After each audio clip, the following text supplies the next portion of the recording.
Imagine two massive cities filled with wealth, power, and pride, completely reduced to ash in just a few hours. No armies marched in, no earthquakes tore the land. It wasn't a natural disaster, it was judgment from heaven. Fire fell like rain, and within moments, everything was gone. What kind of angels move with that kind of speed? Who could carry out such a terrifying order without hesitation? This isn't just about sin. It's about a divine force so powerful, even Abraham's prayers couldn't stop it. In this video, we reveal how the angel erased Sodom and why God didn't wait another day. What if the most dangerous cities in history weren't filled with poverty, but with wealth? That's exactly what Sodom and Gomorrah were like. These twin cities sat by the Dead Sea, shining with gold and overflowing with food. From far away, they looked like paradise. But inside these wealthy cities, something terrible was happening. The people there had forgotten how to be kind. They had so much, but instead of sharing, they used their riches to be cruel. They made games out of hurting the poor. They set traps for strangers who came to visit. They twisted the rules of welcoming guests into ways to harm them instead. In Sodom, if you gave food to a hungry person, you could be punished. One story tells of a young woman named Paltith who secretly gave food to a poor family. When the leaders found out, they covered her with honey and put her on a wall where bees stung her to death. This is how far they had fallen. The Bible tells us in Ezekiel 16:49, Now this was the sin of your sister Sodom. She and her daughters were proud, overfed, and unconcerned. They did not help the poor and needy. Their problem wasn't just that they did bad things in private. They had broken the basic rules of treating others with respect. These weren't quiet sins done in secret. The cries of the people they hurt grew louder each day. Imagine thousands of voices, the poor, the hungry, the strangers, all crying out at once because of how badly they were treated. These weren't just whispers, they were screams that reached all the way to heaven. God hears when people cry out. He heard the Israelites when they were slaves in Egypt. He heard Abel's blood crying from the ground. And now, he heard the cries coming from Sodom and Gomorrah. The outcry against Sodom and Gomorrah is so great. God said, Their sin is so serious that I will go down and see for myself. Think about that for a moment. The creator of everything decided this was so important that he wouldn't just send a message. He wouldn't just send angels. He would come himself to see what was happening. It was like a cosmic alarm bell ringing. The sound of so much injustice and cruelty had reached God's throne, and he couldn't ignore it anymore. When the cries of the hurt reach heaven, God always responds. The people of Sodom kept living their wealthy, wicked lives, not knowing that divine visitors were already on their way. They thought their high walls would protect them. They believed their riches made them untouchable. They were wrong. While Sodom continued its cruel games, elsewhere a very different scene was unfolding. Under the shade of great oak trees at a place called Mamre, an old man named Abraham was about to have the most important conversation of his life, one that would decide the fate of entire cities. But before we see what happened next, we want you to think about something important. These stories aren't just old tales. They show us how God responds when people use their power to hurt others. Comment below with "Justice will come," to remember that in the end, no evil goes unseen by heaven. Your comment helps spread this powerful message to others who need to hear it.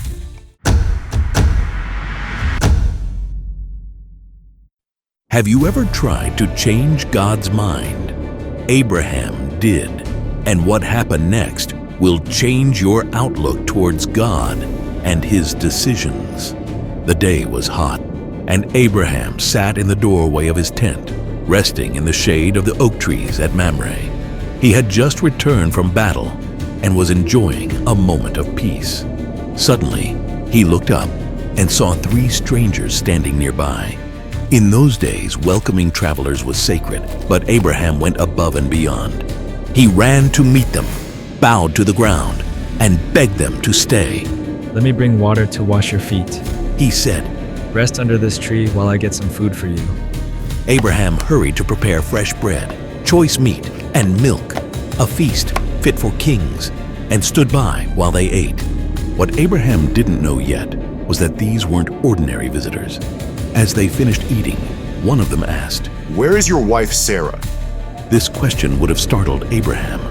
How did this stranger know his wife's name? Then came the words that changed everything. "I will surely return to you in a year, and your wife Sarah will have a son." Sarah, listening from inside the tent, laughed to herself. She was far too old to have a baby. The visitor responded, "Is anything too hard for the Lord?" In that moment, Abraham realized who he was talking to. This was no ordinary meeting. He was in the presence of God Himself. But the conversation wasn't over. As 2 of the visitors turned toward Sodom, the Lord shared something shocking with Abraham. The outcry against Sodom and Gomorrah is so great. I am going down to see if they are as wicked as the outcry suggests. If not, I will know. Abraham's heart sank. His nephew Lot lived in Sodom with his family. Would God destroy them along with the wicked? He couldn't just let it happen without saying something. So Abraham did something incredibly brave. He began to negotiate with God. Would you sweep away the righteous with the wicked? He asked, What if there are 50 righteous people in the city? Would you still destroy it? If I find 50 righteous people in Sodom, I will spare the whole place for their sake. The Lord replied. But Abraham wasn't done. With amazing courage but deep humility, he pressed further. What about 45? What about 40? 30? 20? Each time, God agreed to spare the cities if that many righteous people could be found. Finally, Abraham asked, What if only 10 can be found? For the sake of 10, I will not destroy it. God promised. Think about this moment. A human being stood face to face with a judge of all the earth and negotiated for mercy. With each question, Abraham revealed something beautiful about God's character. That His justice is always mixed with mercy, that He doesn't treat the righteous and wicked the same way. As the sun began to set, the conversation ended. Abraham had gone as far as he dared. The Lord departed, and Abraham returned to his tent, surely wondering if even 10 righteous people could be found in such a wicked place. What Abraham didn't know was that the 2 other visitors, powerful angels, were already approaching the gates of Sodom. As darkness fell, they entered a city completely unaware that judgment was walking its streets. The question hanging in the air was clear. Would these angels find even 10 good people, or was Sodom already beyond saving? When the sun started to set on Sodom, Lot sat by the city gates. This wasn't just any spot. It was where important people handled business and made decisions. Lot had become someone important in Sodom, even though he hadn't forgotten the ways of his uncle Abraham. As darkness crept in, Lot spotted 2 strangers entering the city. Something about them seemed different.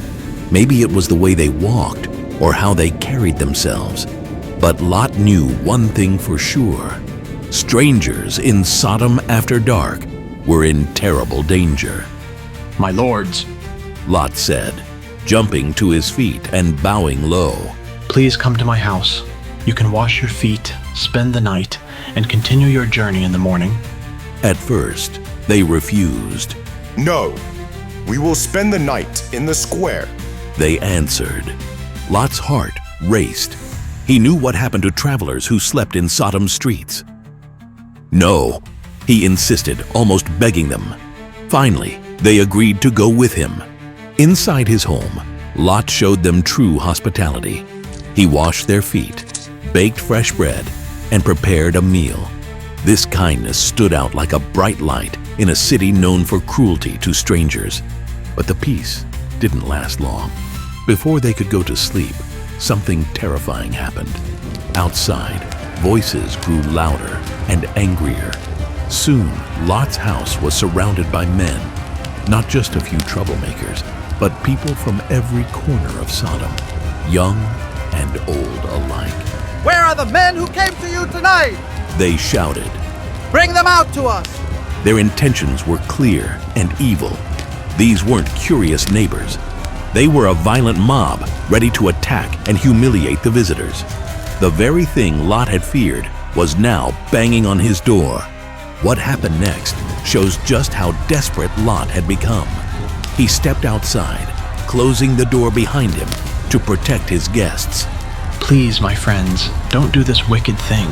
He begged. Then came words that shock us today. Look, I have 2 daughters who have never slept with a man. Let me bring them out to you, and you can do what you like with them.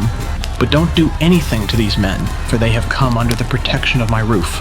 It's hard for us to understand why Lot would offer his own daughters to protect strangers. But in his world, the duty to protect guests was considered sacred even above family. This impossible choice shows just how twisted Sodom had become, forcing a righteous man to consider the unthinkable. The mob wasn't interested in Lot's offer. Get out of our way! They yelled. This fellow came here as a foreigner, and now he wants to play the judge! Pushed toward Lot, ready to break down the door. That's when everything changed. Suddenly, Lot felt strong hands pulling him back inside. The strangers yanked him to safety and slammed the door shut. Then they did something that revealed their true identity. They struck the entire mob with blindness. Young and old alike stumbled in the darkness, unable to find the door. Do you have anyone else here? The angels asked Lot urgently.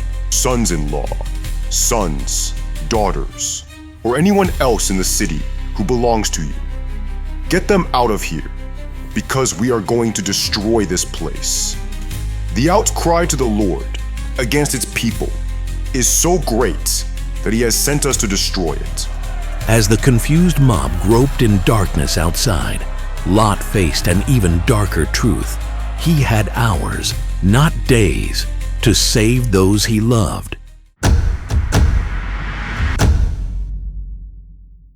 Imagine being told you could save your life by simply not looking back. How hard could that be? For Lot's wife, it proved impossible. The night dragged on as Lot rushed to warn his family. He found his sons-in-law, the men who were pledged to marry his daughters. Quick, he urged them. Get out of this place, because the Lord is about to destroy the city. But their response cut deep. They laughed at him. They thought he was joking. How could mighty Sodom fall in a single day? Impossible. As the first light of dawn broke across the sky, the angels became more urgent. There was no more time. Hurry, they insisted, grabbing Lot's hand, his wife's hand, and the hands of his 2 daughters. Even though Lot had been warned all night, he still hesitated. The angels had to physically pull them from the house and drag them to the city gates. Run for your lives! The angels commanded once they reached outside the walls. Don't look back, and don't stop anywhere in the plain. Flee to the mountains, or you will be swept away. But even now, with destruction minutes away, Lot was still bargaining. The mountains are too far. He pleaded. Look, there's a small town nearby called Zoar. Let me go there instead. It's close and small. Can't you spare it? The angel agreed. Very well. I will grant this request too. I will not destroy the small town, but hurry. I cannot do anything until you reach it. The family ran across the plain as the sun began to climb into the sky. Their legs ached and their lungs burned. Behind them stood everything they owned, their home, their possessions, the life they had built. Ahead was nothing but uncertainty. Don't look back. Lot called to his family as they fled. The warning echoed in their ears with each footstep. The sun had fully risen by the time Lot reached the gates of Zoar.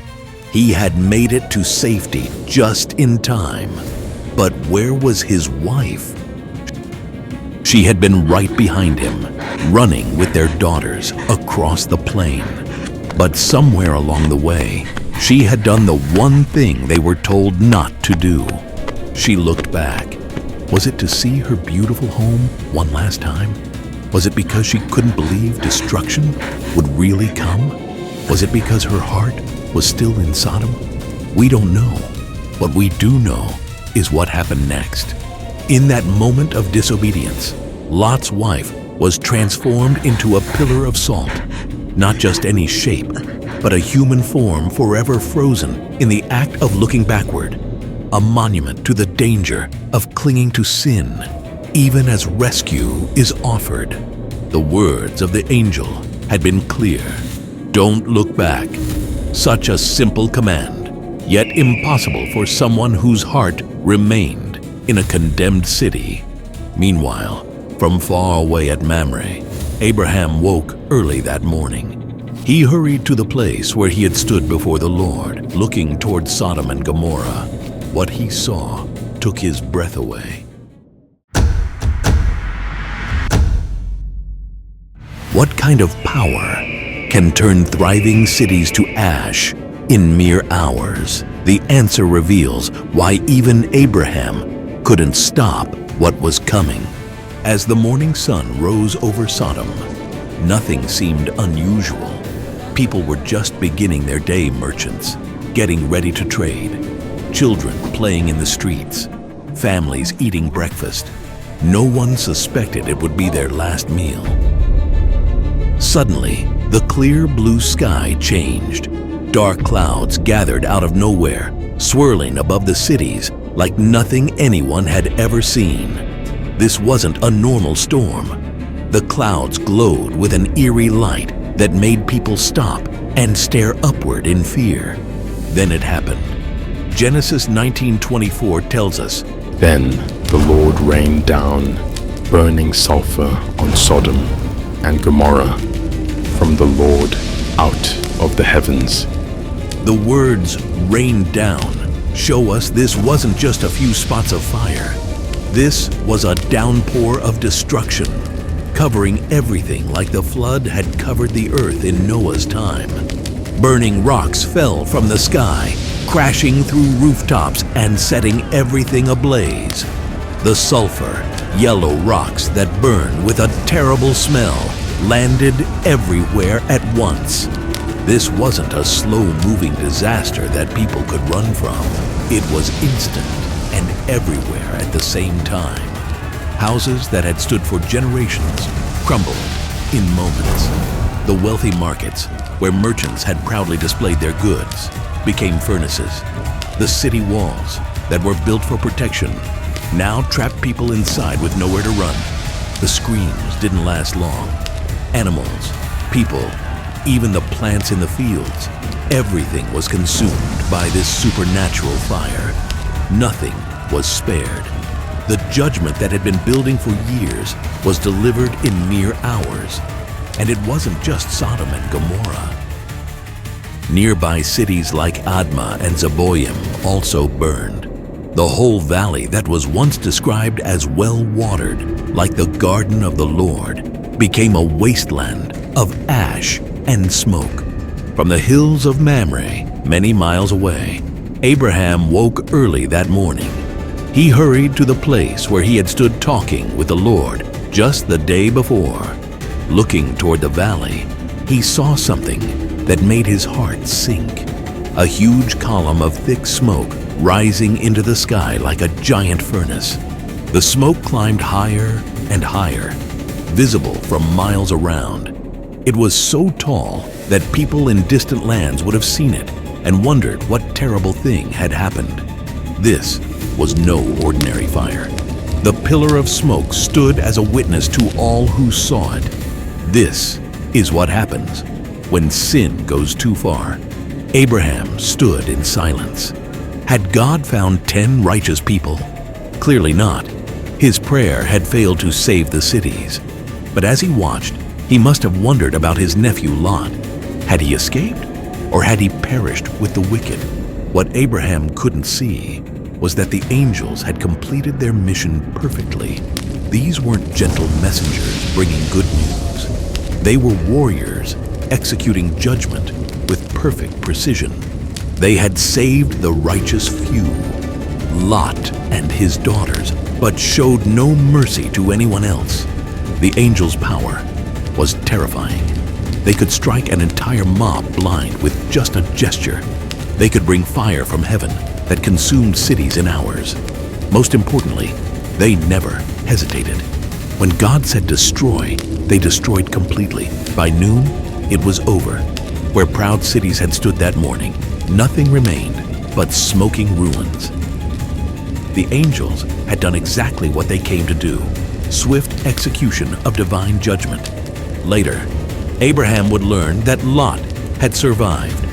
God had remembered Abraham's concern and saved his nephew, even while bringing justice to a wicked place. In one day, the world learned that God's patience has limits, that his warnings should be taken seriously, and that when his angels move to execute judgment, nothing can stand in their way. You've just seen how angels destroyed entire cities in hours. But there's another angel whose power was even more precise and more terrifying. While fire from heaven is shocking, imagine an angel who could pass through an entire country in a single night, entering every home without making a sound. An angel who could tell the difference between the firstborn and other children, even when they slept side by side. This wasn't just any angel. This was the destroyer, the most feared angel in all of Scripture. While the angels of Sodom brought general destruction, this angel brought specific targeted judgment that changed the course of history forever. What made this angel so different? How did he know exactly which homes to pass over? And why did God choose this particular punishment to finally break Pharaoh's hardened heart? There's a hidden pattern in this story that shows up again and again throughout the Bible. A pattern that might be protecting you right now without you even knowing it. Click the video on your screen now to discover the chilling story of the destroyer angel and the night that Egypt never forgot. Without understanding this, you'll miss one of the most important lessons about how God's justice and mercy work together. Don't wait. This might be the most important Bible story you've never fully understood.